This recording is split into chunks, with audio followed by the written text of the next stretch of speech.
Hello everyone. Today we're going to talk about betas. Beta is pretty much just a number.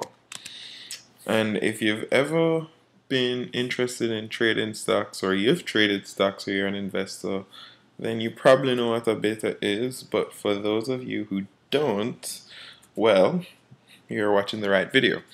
So a beta is pretty much a number. It's can be negative. So despite what a lot of people say, there are stocks out there with negative betas, and it can be positive. It typically tends to be very close to one, and what that means is a stock with a beta of one. It means that it's tied, it's correlated, it's very close. It is actually equal to the S&P 500 if it's equal to 1. So stocks tend to typically be very close to 1, like 0. 0.5, 0. 0.6, 0. 0.7, or 1.1, 1.2, 1.3. So anywhere in that range, that's where stocks typically tend to be. But you do have negative betas. A lot of people say that you don't have negative betas. Well, there are some negative betas that are out there. So now we will look on a few stocks and see what a beta is.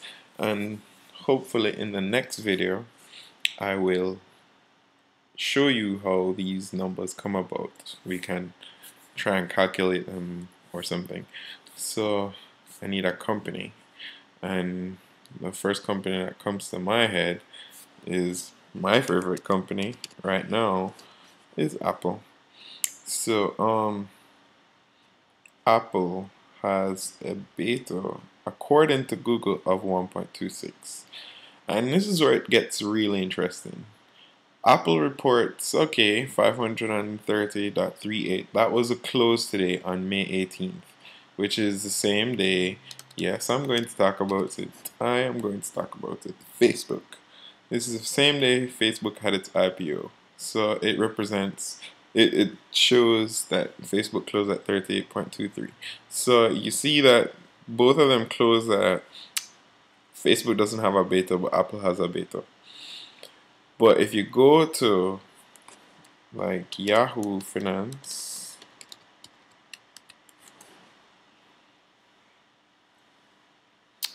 you will see, let's type in the same symbol, AAPL.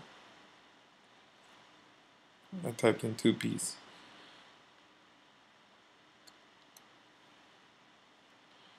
Same close, right? But let's look on some key statistics. Where are you? You're right here. And we're looking on some key statistics. So scroll down. Same close, but a totally different beta. And why is that? That happens because how they calculate beta is totally different. So, and I shouldn't say totally different. It's the same process, but the time span that they use to calculate their beta is different. So for an investor that is trading for the long term, would probably use a longer time span, and they would typically tend to focus on data data in a longer range that would be a little bit more meaningful to them rather than short-term data for somebody that's looking to see how closely tied is the stock to the market now. Some people in the shorter term that trade in day trade, I should say, they typically just want to know if the stock is positively correlated to the market, which means it moves in the direction of the market and not like one that comes to mind is NGT. Yep, Eastern American National Gas Trust. The last time I checked, they had a negative beta. So, and they still do. It's almost close to zero now. But you can see that they have a negative beta. And then what I will just do to give you an idea is add the market that it is compared to, which is the S&P 500. So let's look on a 1 year. Perfect. You see right here where the stock is going down, the blue line is going down, the market is going up. This was in January of 2012 into February of 2012 where they just were on the same. This just perfectly shows you that the stock moves against the market during that time. Right now it looks like it's going close to zero. The beta is getting closer to zero. So it will start moving with the market slowly but surely once it gets above zero.